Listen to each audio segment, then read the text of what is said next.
All right, so we are recording now, aren't we, Nicole? We are. This is happening.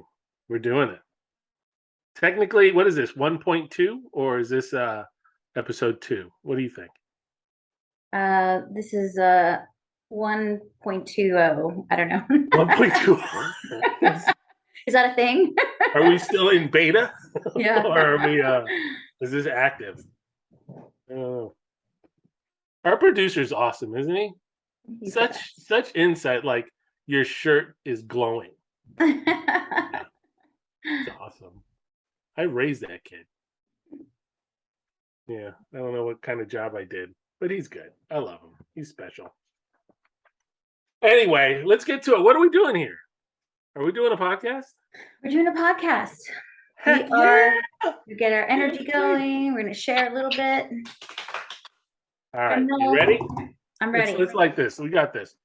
Welcome to the Real Agents Podcast, a weekly podcast where our mission, should we choose to accept it, is to discuss life and real estate and everything in between.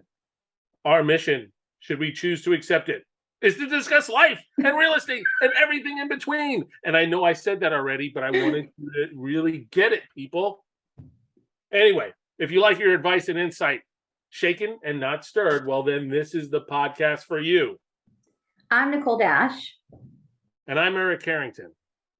And we are the Real Agents. Yes.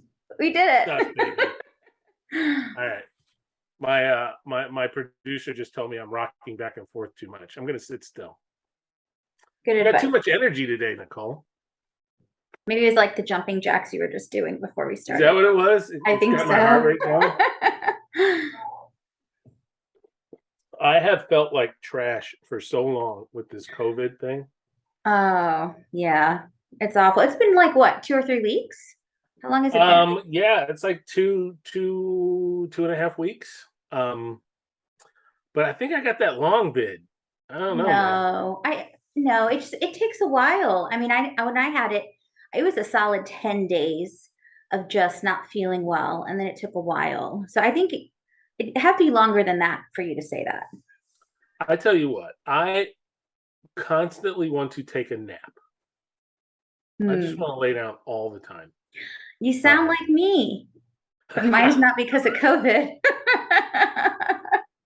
I've been going through my own health things. You got your own virus there. My parasite. Yes. No, yeah. I guess being like 9 months pregnant is a little different than COVID. But how's it going? Naps every day. Do you really? Yeah. I'm at that stage. No, seriously, I'm waking up, I'm getting the kids ready for school, and then they go on the bus. It's only like day 2, and then I'm going back to bed. That's what I'm doing. Is it just straight to bed? Is it just all right, everything's done, I'm going back to sleep? Yeah, I'm like, all right, they're gone. This is just the last 2 days. This is day 2 of that routine, and I'm actually very much in favor of that routine of just going back to bed. You know, I had to pick up a client today from the airport. Yeah, that's me. I'm that guy who client called me like a week ago and said, "Hey, I need a ride from the airport. Can you give me a ride?" And her flight got in at 3:30. So I got there at about 3, and I went to the cell phone lot. Guess what I did in the cell phone lot? What? Nap? I took a nap. You napped? The crazy things we do for our clients, right? So wait, so what? So you were picking up a client. Is she like moving to the area? Is that what it is? And she's no. It's a young couple. After I helped them buy, they're just wonderful people.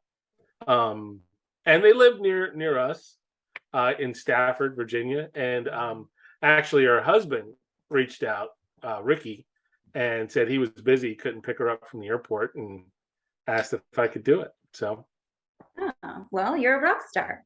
I'm trying, baby. I'm trying. Yeah, that's what we do.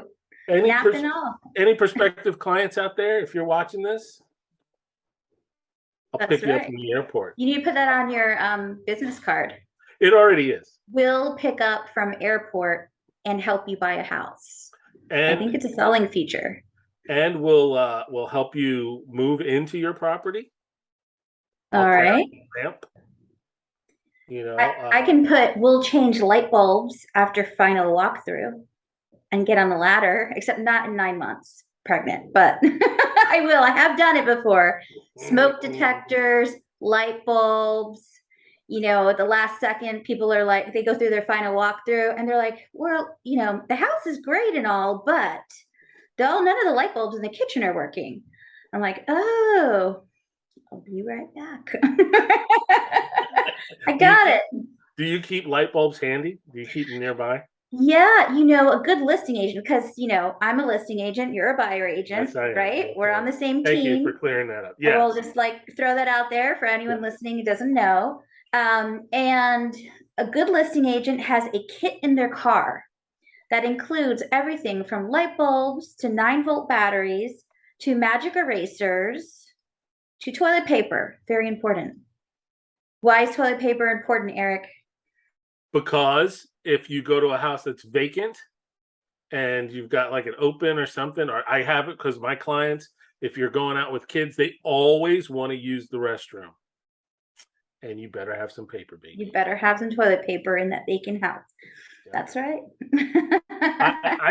I keep toilet paper within 5 feet of me at all times. Never know. That sounds for a different reason. I don't know. Yeah, I guess this is episode 1.2, so we should introduce ourselves just a little. Yep. I'm Eric Carrington, buyer's agent, like Nicole had said, with Debbie Dogrul Associates. I've been doing this for 137 years. I'm like the Yoda of real estate in Northern Virginia. Is that dog years or people years? You know, Either way. I feel like a dog that has been beaten so hard today. So yeah, I'll take it. It's dog years. Years. Yeah. Well, I'm Nicole Dash, and I am a listing specialist with Debbie Dogrul Associates. And I've been doing this a little over 5 years and loving every minute of it. I never thought that I would become a realtor, but that's how the journey in life took me. And it just kind of makes sense. It all fits together. Everything I've done leading up to this moment, it all sort of works. And we're here. We're loving it. And you are, Nicole, without a doubt. I deal with a lot of listing agents, and especially right now, I'm dealing with two that I just don't understand their motivation. But you come from a place of it's just joyful to work with you. You're easy to talk to. You're considerate of the other side, which is so hard to get in a listing agent. I mean, oh my goodness. And when we get to our segment on real estate, I got to share some stuff with you that I'm dealing with right now, but and I want to get your take on it.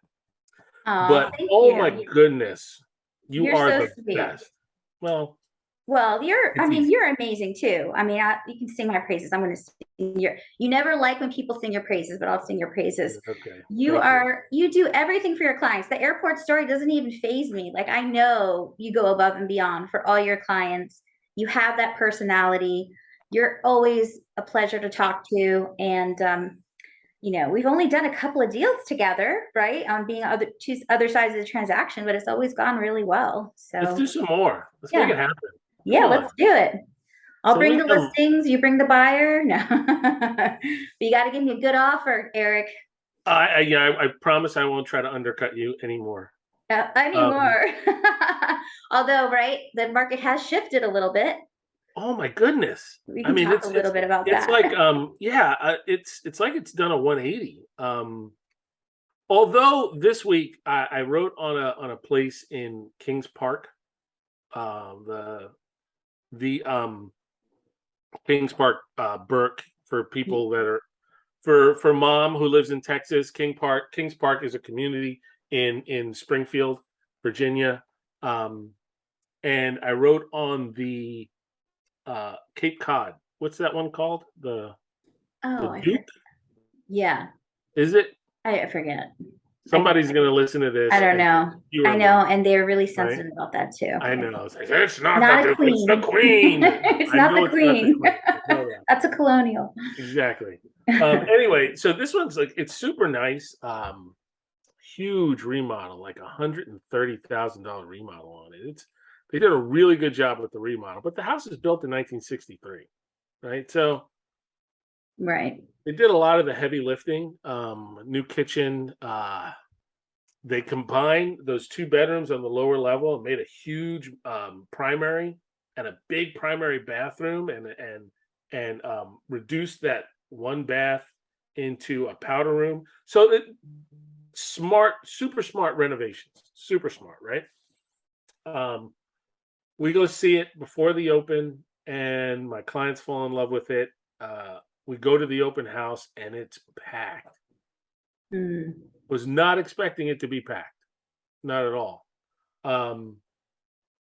Because who's going out in it? I mean, have you? Well, you've been a little Yeah. busy, but open A houses. little bit. No, but I mean, there has been less showings on houses recently, Yeah, but the houses that are renovated that look great, they are still getting traffic and they're still getting offers. So, even though the market isn't what it was in the spring, when, I would put a house on the market and I'd get 10 offers and escalation clauses 50,000 above, and we didn't have to do as much to prepare, and I had buyer agents filling up my voicemail like every 2 days and texting me nonstop. That shifted somewhere around, Memorial Day, between Memorial Day and 4th of July. It totally shifted. But we're still seeing houses selling really well if they're prepared well. So this house sounds gorgeous. So here's what happened. So the listing agent is there at the house while we're doing this. So we're chatting her up. We ask her if she has any offers on the house, and she says no, but she's got 3 people that have expressed interest to write an offer. Now you take that with a grain of salt. She's marketing the house, doing her job. So we write an offer. We write a full price offer, and we have an escalation. By the time we submitted our offer, there was one other offer, but she said it wasn't fantastic. But she said she was holding out. She was going to wait until Wednesday. Now this was Monday when we submitted the offer, and she said we're going to wait till Wednesday to make our decision. Okay. Yeah, I was like, come on, lady, really? Wednesday? You're going to make us twist till Wednesday? And she said, well, yeah, there's this other family that wants to write on it, but they have to put their offer together. Basically she was just holding out, right? Yeah, That's what she was doing. stalling a little. Yeah. At least she was stalling with that answer rather than some of the doozies I'm sure we both told. What? Never. Never. I've never. My client has never been in an airplane for 12 hours. All right. So I'll wrap this one up. But here's what happened. So we up our offer by 10K. Okay. And we put a 5-hour deadline. We gave her till COB to make her decision, and kept all our other contingencies. We had everything in there. We did do the home inspection with option to void only, because the house had the $130,000 renovation, all the permits. We found everything, so we figured it'd be in pretty good shape. However, we do the home inspection, and furnace is kind of shot. It's old, and there's a porch that just needs a ton of work. Now, we're not lawyers here, but I would think the porch is raised off the ground. When the porch is like rotting away, wouldn't that be a material defect on the house? Yeah, I mean, if they're aware that it's rotting away, right? If they weren't aware of it, then it's not something they have to disclose in the state of Virginia, right? Yeah, I made them aware of it though.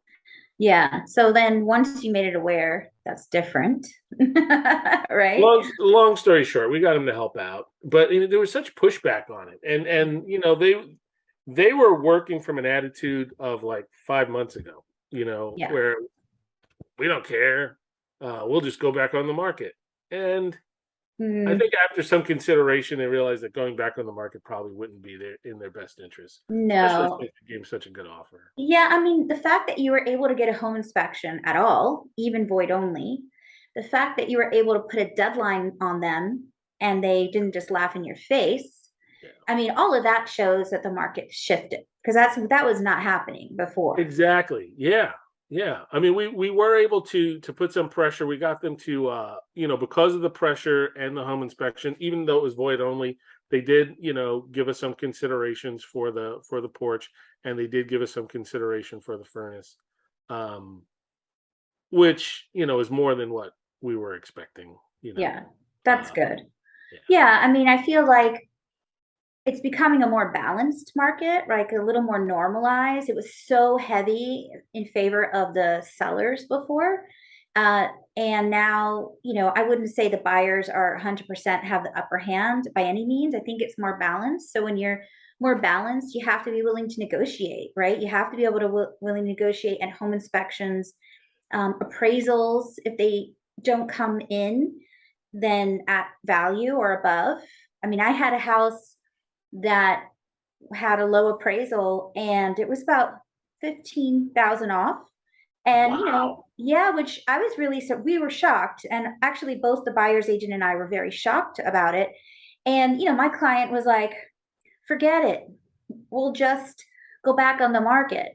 And mind you, it had been on the market for a month because it had been in that transition period, right? Where we were still thinking, we put it on when it was a better market and then it Mhm. shifted and it really shifted so quickly, like from one weekend to the next. So Yeah. it sat, we did a little price drop and it still didn't appraise. And so, we had to come to some sort of agreement. And that hard line, non negotiating stance would have worked fine a couple of months ago. Oh, absolutely.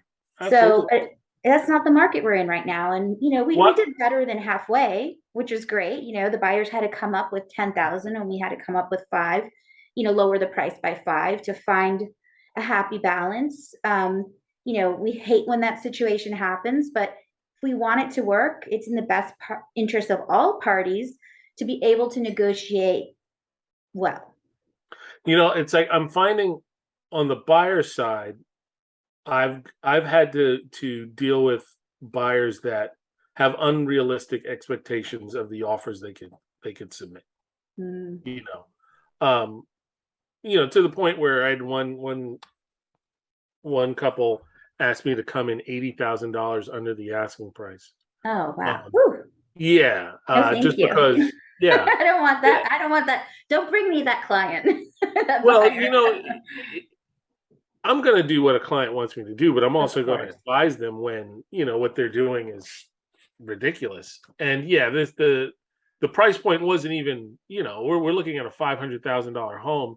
You're going down $80,000. You're 10%. What is that? 12%? Yeah, that's not even in the Yeah, ballpark of, yeah, that level of home, right? That's crazy. That's a going from a single family to a townhouse yeah. type of And deal. the price was good. It wasn't $80,000 overpriced. It was good. So having to give them that explanation, I mean, they're listening to friends and other people tell them, "Oh, now's the time when everything the market went nuts." And uh yeah, you've got to have that reality check with them. And I imagine you're having the similar conversations with sellers right now that just don't get that. Yeah, Yeah. things are different. No, and that is, you're right. You hit the nail on the head. It's our job as a realtor is to manage expectations of our clients and be very transparent with them about what the shifts in the market mean to them. I think that now most people I'm meeting with now who are getting ready to sell either now or in the future, they're getting it, right? Like they're seeing the shift. The hard part were the people in that transition period who had spent the spring preparing their home and then got it on the market right in the beginning of summer, only to realize things were not the same market. But it took some trial and error. It took a little bit of experiencing it firsthand before, for some of them, before they realized I was right, that the market was shifting.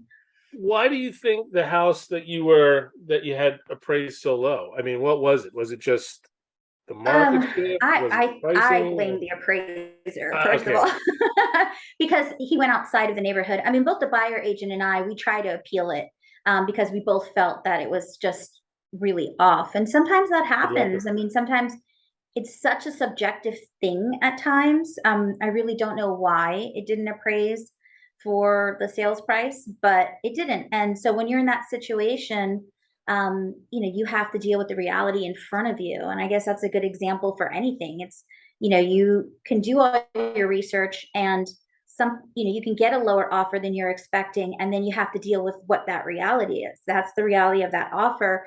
So let's do our best job negotiating it, and figuring out the best way that we can, do the best for your goals. But we can't pretend that that's not the offer we got, that we received.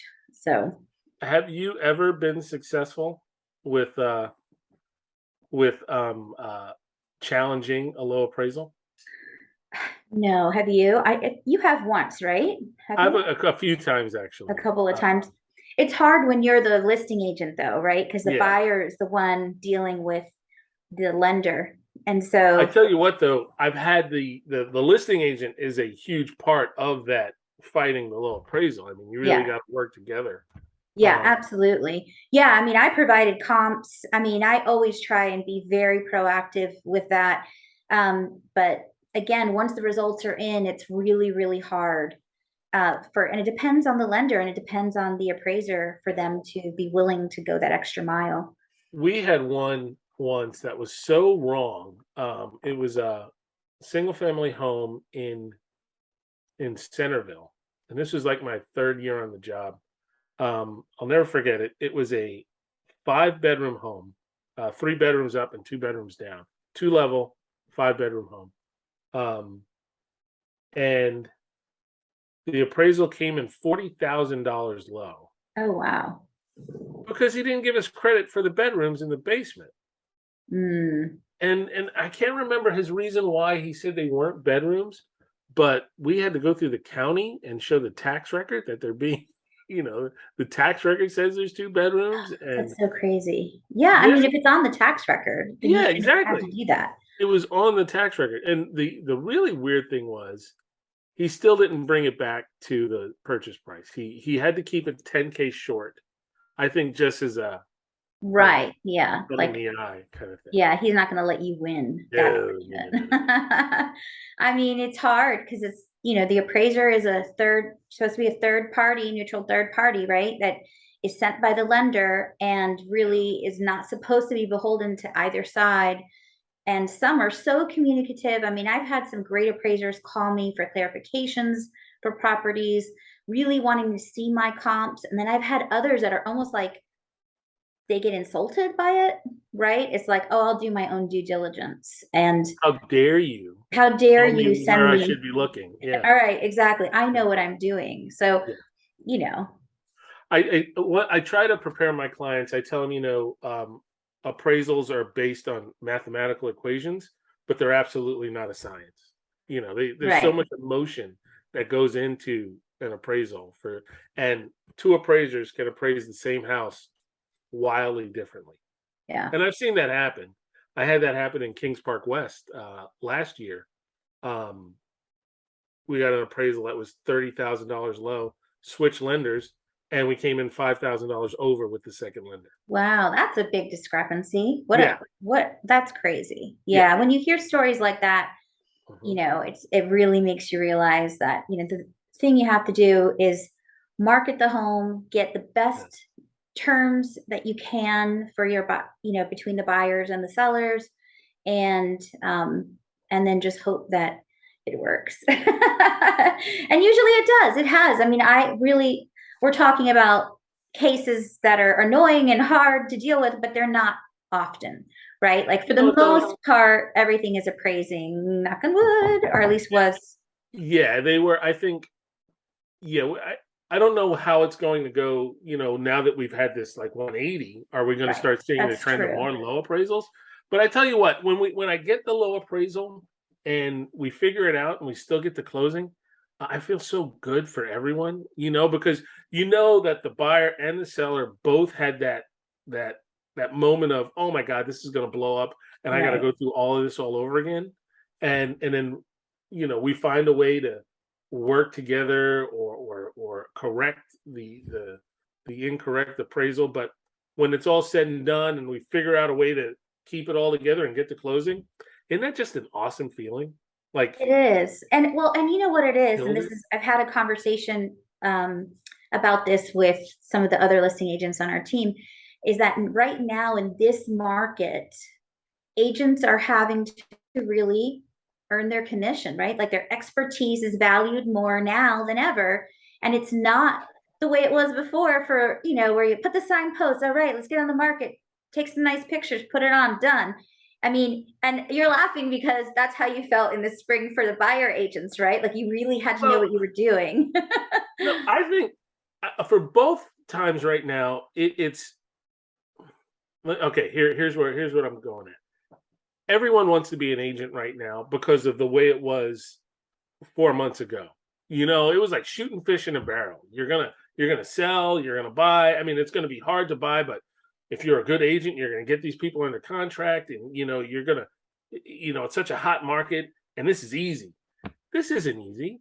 This is arguably one of the hardest things I've ever done in my life. And now that the market has shifted, this is where you earn your commissions on both sides. Because Exactly. now you've got to know how to present that really good offer that um, that is going to be appealing to the listing side, and represent your client and get the most bang for your buck from the buyer side. And it's this is where we're going to weed out the crappy agents, I think, Absolutely. I think, which there are a lot. yeah, no, I mean, it's true. I think you're going to see a lot of people who are stepping back and who are doing it. We're full-time agents. Like this is what we do full time. Mhm. But there are plenty of agents out there who have their license and they just help friends and family to do a couple a year. They're happy. It's a side hustle for them. Those are the people who are going to go away because they can't handle the amount of work that it takes to get a transaction from listing to close and the amount of expertise and knowledge you have to be a real good agent. Aha! Your mouth to God's ears, baby. Yeah. Listen, on that note, we need to talk about some other stuff, right? Okay. Like what's on your radar? What are you looking for right now? Look, I'll tell you what I'm hyped about. A few things. My wife just had surgery, and I'm hyped about her recovery. She's doing great. We went Good. out today. We were walking around. She's doing fine. And we started a new diet today, Mhm. It's so which hard. I mean, surgery is always hard, and recovery is just the worst. But I'm glad she's up and about. yeah, she's really she's awesome. She's my superhero. I dig her. No. She's um she's such a powerful woman. And yeah, I mean it's tough for her to be down, but I'm hyped about where she's going with this right now. She is excited about, you know, where she's gonna go from here. And I don't know how excited I am about this stupid diet we're about to Oh no. That's okay. I mean, I think it's good. I think we're both lucky. We have really good partners, both of us, who are very supportive of our journeys. And I think that that's really critical to our success. Isn't it though? I Yeah. mean, really. I mean, if it wasn't for Ramin, if it wasn't for Felicia, yeah, I don't think I'd be able to pull this off. I don't know about Yeah. you. No, absolutely not. I mean, it's hard when you are a realtor, you are and working for yourself.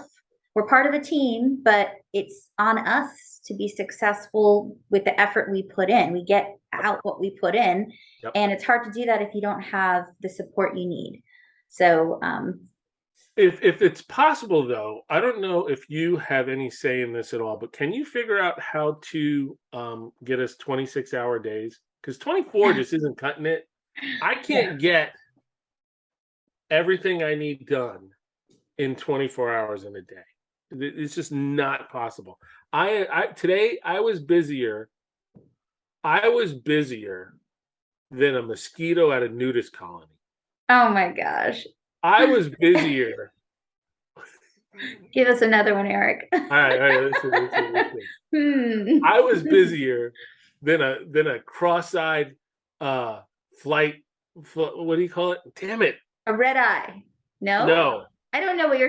I was busier than a one-legged man in an ass-kicking contest. Oh my gosh. I was busier than a cross-eyed air traffic controller. That's what I meant. There you go. No, it was just there's no time, and because we're on a team, we have responsibilities to the team as well, and we've taken on more responsibilities. You and I at a different level on the team, and we try to help the team with some of the decision making, which is really rewarding. I'm impressed about how rewarding that is for me when we're able to help with those decisions. Yeah. I mean, it's because we care about the team. Yeah. We care about our clients, we care about our businesses, but we also care about the team that's provided this structure for us to be successful, right? Yeah. And we want it to continue to be successful and grow and have other agents and other people be successful and thrive. Leaders. Yeah. So yeah. All right. Well, I think we're on the same page there. We love it. So God bless. That's why we're doing this podcast, right? God bless us. We're so good. Let's pat ourselves on the back. We're so good. We are really doing the Lord's work, Nicole. We are. No. What are you going to do with all the money we make from this podcast? I don't know. Maybe we will have our own billboard somewhere at one point, or on a bus. They'll put I want to be on the push carts at the grocery store. Ooh, I like that. Right? Right? When you're going down the laxative aisle and maybe you can have your side of the picture on that aisle. On that note, we didn't tell. Listen, folks, to you folks out there watching this, thank you. We really appreciate you. And if you like what you're hearing and seeing, please like and subscribe. Click the like button on whatever you're watching or wherever you're listening to. Yeah. Us, follow us on all those social media places. You can follow us. Subscribe. Yes, I don't know. What are all the keywords? Follow, like, subscribe. Put it in your ear holes. That kind of. I don't know. Is that a thing? Save and subscribe to the podcast so you can listen to us on your commute. That's what we want. And this was some next level stuff we did today. This is like it's a combination of high art and high business acumen. Did I even say that word right? I mean, it was fun. I had fun, but I feel people are learning something too, right? Just talking about real estate and guess what? Guess what, Nicole? What? Gonna have more of this next week. Yay! Boom! That's great. More next week. Between naps. Maybe that should be the name of the podcast. Yeah, forget the names. Between naps. Real agents between naps. You think I'm kidding, but right after this, taking a nap. Good for you. All right. Well, until next week, please come on back for Real Agents of Fun. Real Agents of Change. And Real Agents of Real Estate. We'll see you next week, folks. Bye. Bye-bye.